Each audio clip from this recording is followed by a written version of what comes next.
महागठबंधन में सीएम पद के उम्मीदवार ने जदयू के भविष्य को लेकर बड़ा बयान दिया है। तेजस्वी ने कहा कि बिहार विधानसभा चुनाव के बाद जदयू का अस्तित्व खत्म हो जाएगा।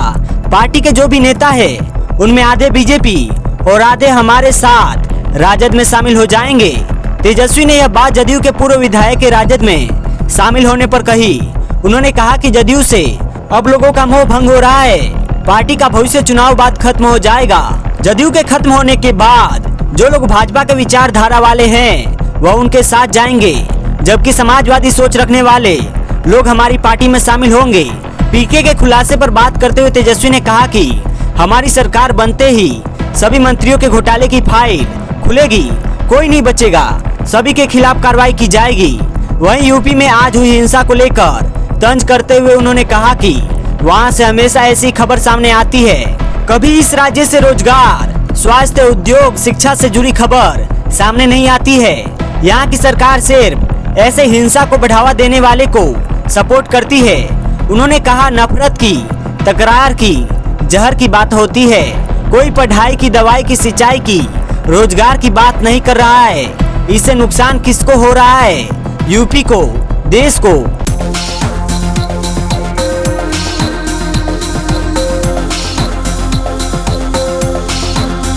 बिहार की सियासत और समाज में शुक्रवार का दिन ऐतिहासिक दर्ज हुआ, जब मुख्यमंत्री महिला रोजगार योजना के तहत राज्य के 75 लाख महिलाओं के बैंक खातों में पहली किस्त के रूप में 10-10 हजार रुपए की राशि सीधे ट्रांसफर की गई।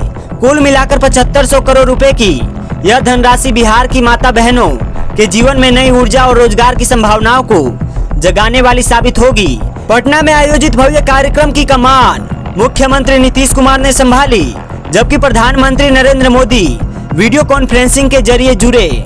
इस अवसर पर पीएम और सीएम ने संयुक्त रूप से रिमोट का बटन दबाकर योजना की शुरुआत की।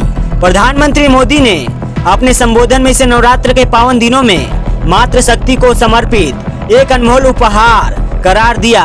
उन्होंने कहा, जीविका दीदियों के दो भाई नरेंद्र मोदी और नीतीश कुमार उनके उत्थान और समृद्धि के लिए समर्पित है। एक भाई की खुशी तभी पूरी होती है जब उसकी बहन खुशहाल हो। पीएम ने कहा कि बिहार की महिलाएं सजग, जागरूक और मेहनतकश है। इस योजना के जरिए वे अब अपने पैरों पर खड़ी होकर खुद का रोजगार शुरू कर सकेंगी। पहली किस्त के बाद सरकार 2 लाख रुपए तक की सहायता राशि उपलब्ध कराएगी और साथ ही इच्छुक बहनों को प्रशिक्षण देकर उनके हुनर को निखारने का काम करेगी। उन्होंने कहा कि यह सब डायरेक्ट बेनिफिट ट्रांसफर की वजह से संभव हुआ है। पहले के जमाने को याद दिलाते हुए पीएम ने राजीव गांधी के उस बयान का हवाला दिया जिसमें कहा गया था कि दिल्ली से 1 रुपया निकलता है तो जनता तक सिर्फ 15 पैसा ही पहुंचता है। मोदी बोले कि वो दौर खत्म हो चुका है, अब पूरा का पूरा पैसा सीधे लाभुकों के खाते में जाता है, बीच में किसी पंजे की मार नहीं पड़ती। प्रधानमंत्री ने आगे कहा कि पिछले 10 वर्षों में जनधन योजना के अंतर्गत 30 करोड़ से अधिक बहनों के बैंक खाते खोले गए, उन्हें मोबाइल और आधार से जोड़ा गया। इसी पारदर्शिता का नतीजा है कि आज करोड़ों बहनों के खाते में सीधे रकम भेजी जा रही है। कार्यक्रम में मुख्यमंत्री नीतीश कुमार ने भी महिलाओं के उत्थान और आर्थिक स्वावलंबन की अपनी प्रतिबद्धता को दोहराया। उन्होंने कहा कि राज्य सरकार की प्राथमिकता है कि हर बहन बेटी अपने सपनों को पंख लगा सके और उनका सामाजिक सम्मान और बढ़े।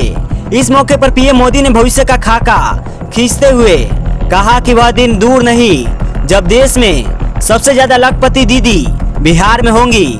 योजना का संदेश साफ है, बिहार की मातृ शक्ति अब सिर्फ घर की 4 दीवार तक सीमित नहीं रहेगी, बल्कि अपने परिश्रम और आत्मनिर्भरता से समाज में नई पहचान बनाएगी। केंद्र और राज्य सरकार का यह संयुक्त कदम न सिर्फ महिलाओं की जेब को मजबूत करेगा, बल्कि उनके आत्मविश्वास और सामाजिक सम्मान को भी नई बुलंदी देगा।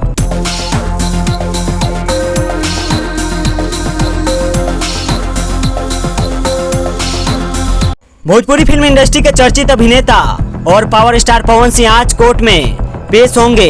दरअसल भोजपुरी अभिनेता और पूर्व लोकसभा प्रत्याशी पवन सिंह आज विक्रमगंज न्यायालय में पेश होंगे।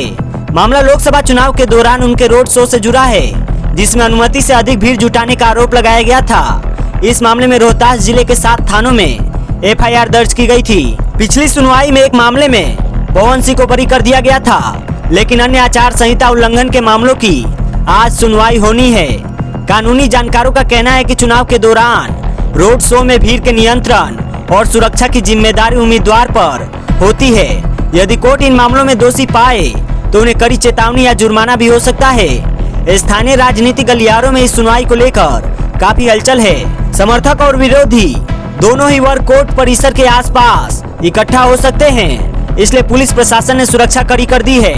पवन सिंह की ओर से कहा गया है कि वे सभी कानूनी प्रक्रियाओं का सम्मान करेंगे और मामले की पूरी तरह से वाजिब सफाई पेश करेंगे। वहीं चुनाव आयोग और प्रशासन इस बात पर निगरानी रखे हुए हैं कि आचार संहिता उल्लंघन के मामलों में कोई ढील न रहे। इस सुनवाई का नतीजा आगामी राजनीतिक घटनाक्रम पर भी असर डाल सकता है, खासकर लोकसभा चुनाव में उनके समर्थकों की सक्रियता और चुनावी माहौल को देखते हुए।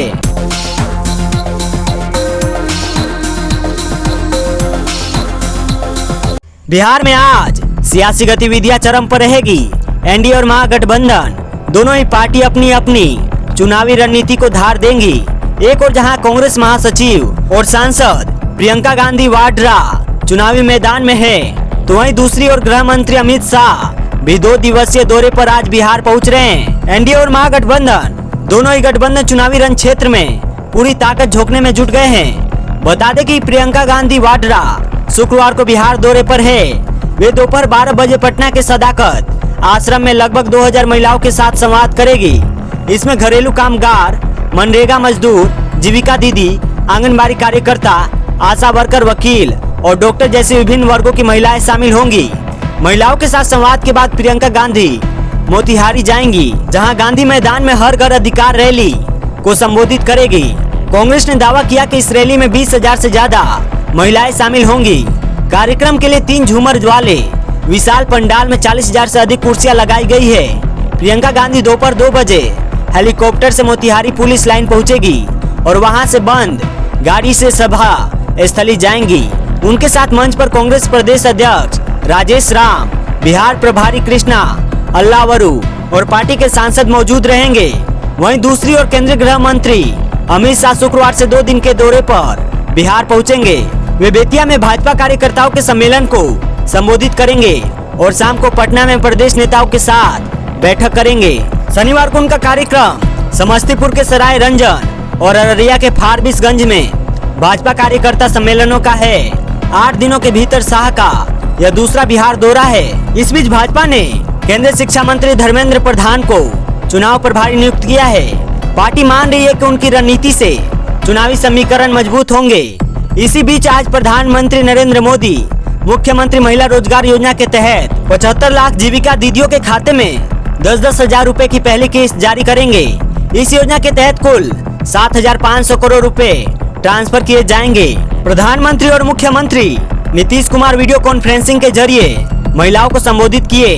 बता दें कि नवरात्रि के रौनक के बीच बिहार की राजनीति में भी हलचल बढ़ गई है। नेताओं की ताबड़तोड़ दौरे और घोषणाओं से साफ है कि विधानसभा चुनाव का महासमर अब पूरी तरह से दस्तक दे चुका है। 6 अक्टूबर के बाद कभी भी चुनाव का ऐलान हो सकता है।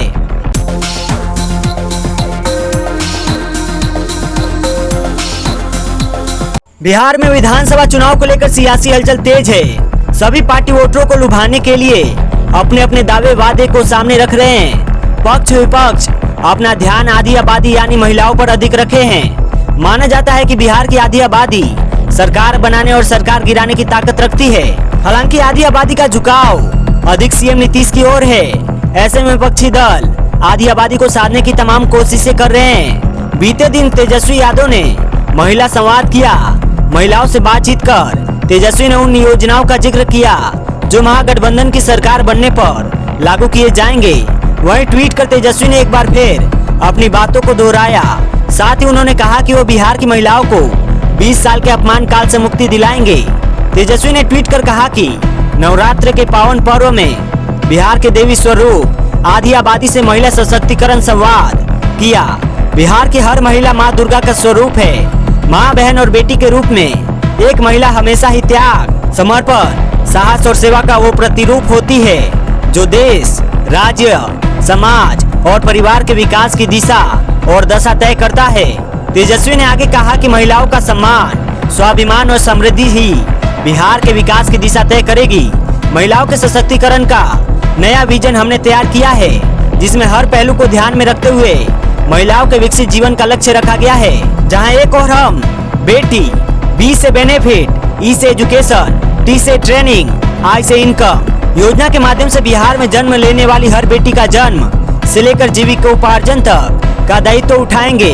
वहीं दूसरी ओर माँ, एम से मकान, ए से अन्न, ए से आमदनी योजना के माध्यम से हर माँ के परिवार को रहने के लिए घर, खाने के लिए अन्न और अच्छे जीवन के लिए आमदनी की व्यवस्था करेंगे। 2500 रुपए हर महीने वाली माई बहन मान योजना से लेकर 1500 रुपए मासिक पेंशन जैसी अनेक लाभप्रद योजनाएं तय हो चुकी है। 20 साल के अपमान से दिलाना है मुक्ति। उन्होंने कहा कि त्याग, समर्पण और सहृदयता की प्रतीक हर महिला को 20 वर्षों के अपमान काल से मुक्ति दिलाना और हर महिला के जीवन को विभिन्न योजनाओं के माध्यम से स्वर्णिम बनाना, यही हमारा प्रण है, यही हमारी प्रतिज्ञा है। इसी विजन को लेकर बिहार की आधी आबादी से महिला सशक्तिकरण संवाद हुआ। बिहार की हर महिला प्रगति वाले परिवर्तन की नींव रख चुकी है, जो जल्द ही जन विजय के रूप में परिवर्तित होने वाला है। तेजस्वी यादव लगातार चुनावी घोषणाएं कर रहे हैं। अब देखना होगा कि विधानसभा चुनाव में आधी आबादी का झुकाव किस ओर होता है।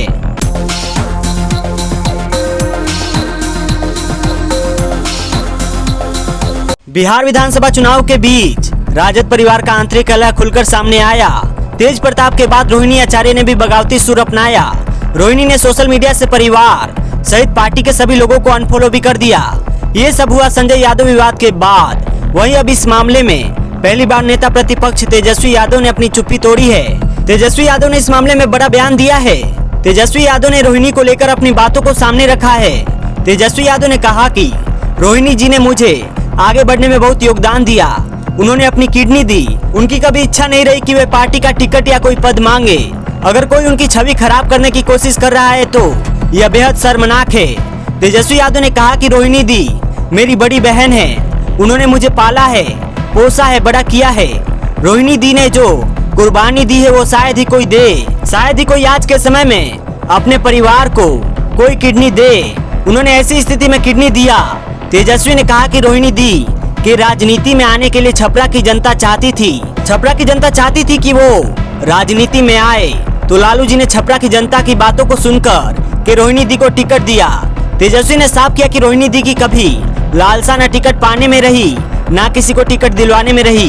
उन्होंने सम्राट चौधरी का नाम लेते हुए कहा कि उस समय भी सम्राट चौधरी ने कहा था ये लोग माँ बहन की सम्मान करने वाले लोग हैं। इतनी बड़ी कुर्बानी देने के बाद सम्राट चौधरी ने कहा कि लालू जी किडनी देकर टिकट दे रहे हैं। उन्होंने कहा कि भाजपा के लोग ही ऐसे बयान दे सकते हैं क्योंकि उनके संस्कार ही ऐसे हैं। तेजस्वी ने कहा कि रोहिणी दी पार्टी को मजबूत करने में और हमको आगे बढ़ाने में शुरू से ही योगदान दी है। इस तरह की जो काम कर रहे हैं वो बर्दाश्त के बाहर है।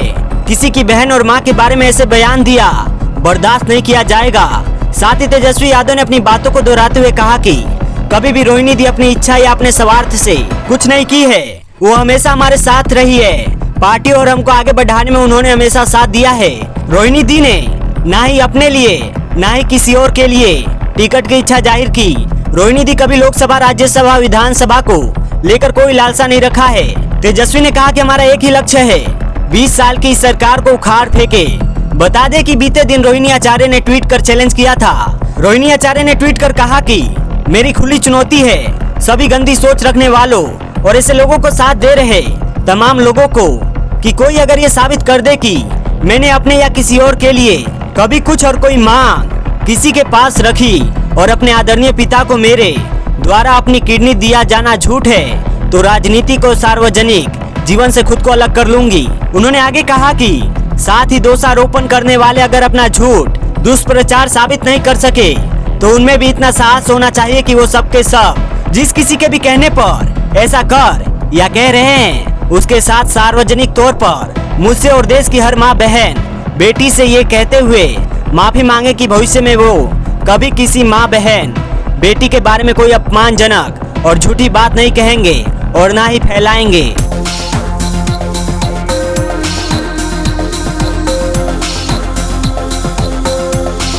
अगर आप भी सोना चांदी खरीदने के लिए सोच रहे हैं तो आपके लिए बड़ी खुशखबरी है। दरअसल नवरात्रि के अवसर पर पटना के ज्वेलरी बाजार में सोना और चांदी की कीमतों में गिरावट दर्ज की गई है। लगातार दूसरे दिन सोने के भाव नीचे आने से ग्राहकों के चेहरे खिल उठे हैं। भले यह कमी मामूली मानी जा रही है, लेकिन खरीदारों के लिए राहत का मौका है। गुरुवार की तुलना में शुक्रवार को सोना 700 रुपए सस्ता हुआ है, जबकि पिछले 2 दिनों में इसकी कीमत करीब 1000 रुपए तक कम हो चुकी है। ज्वेलरी मार्केट से जुड़े जानकारों का कहना है कि यह गिरावट स्थायी नहीं है, बल्कि बाजार में हल्की फुल्की नरमी का असर है।